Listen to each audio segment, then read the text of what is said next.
দেশজুড়ে জ্বালানি তেলের সংকট ক্রমেই তীব্র হচ্ছে। রাজধানী থেকে জেলা সবখানে ভোগান্তিতে সাধারণ মানুষ। কোথাও দীর্ঘ লাইন, কোথাও আবার পাম্প বন্ধ।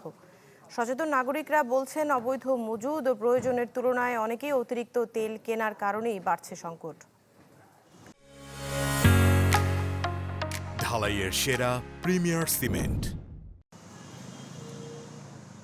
চৈত্রের গরমে এক জায়গায় ঘন্টার পর ঘন্টা দাঁড়িয়ে থাকা, এরপরও নিশ্চিত নয় তেল মিলবে কিনা। এই অবস্থা চলেছে পুরো মার্চ মাস। এপ্রিলও এ থেকে মুক্তি নেই। রাজধানীর আসাদ গেটে এই ফিলিং স্টেশনে দেখা যায় গ্রাহকদের লাইন পৌঁছেছে বিজয় সরণি পর্যন্ত। অন্যান্য পাম্পগুলোতেও কম বেশি এমন চিত্র। এটা ডেফিনেটলি অস্বস্তিকর গরমের মধ্যে, বাট তারপরও জীবিকার তাগিদে উপায় নেই। আমি সকাল 8টা থেকে লাইন ধরেছি, এখন অলমোস্ট 3 আওয়ার হয়ে গেছে। 3 ঘন্টা পরে আমি এই পর্যন্ত আসতে পারছি আর কি। দীর্ঘ অপেক্ষার পরও চাহিদা মতো তেল না পাওয়ার অভিযোগ যেমন আছে গ্রাহকদের, তেমনি উদ্বেগের জায়গা থেকে কেউ কেউ প্রয়োজনের চেয়ে বেশি তেলও নিচ্ছেন।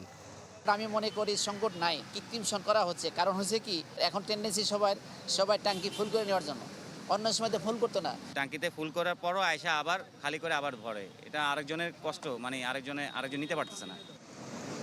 রাজধানীর বাইরেও সারা দেশে ভোগান্তির চিত্র একই। কোথাও দিনের বেশিরভাগ সময় বন্ধ রাখা হচ্ছে ফিলিং স্টেশন, আর যেসব পাম্প খোলা আছে সেখানেও মিলছে না চাহিদা মতো তেল।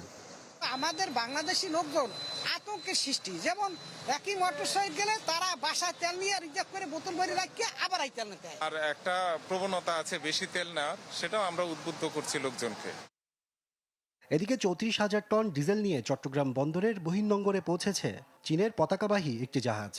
মালয়েশিয়া থেকে জাহাজটি বন্দরের জলসীমায় পৌঁছে। জ্বালানি খালাসের জন্য রোববার জাহাজটি পতেঙ্গার জেটিতে ভিড়বে। এর আগে শুক্রবারও জ্বালানিবাহী 3টি জাহাজ চট্টগ্রামে পৌঁছায়। অন্যদিকে মিয়ানমারে পাচারের সময় বিপুল পরিমাণ ডিজেল সহ 12 জনকে আটক করেছে কোস্টগার্ড। চট্টগ্রামের পতেঙ্গায় গোপন সংবাদের ভিত্তিতে শনিবার অভিযান চালায় কোস্টগার্ড। একটি বোটে তল্লাশি চালিয়ে জব্দ করা হয় 6,000 লিটার ডিজেল, 6টি গ্যাস ভর্তি সিলিন্ডার ও নগদ টাকা।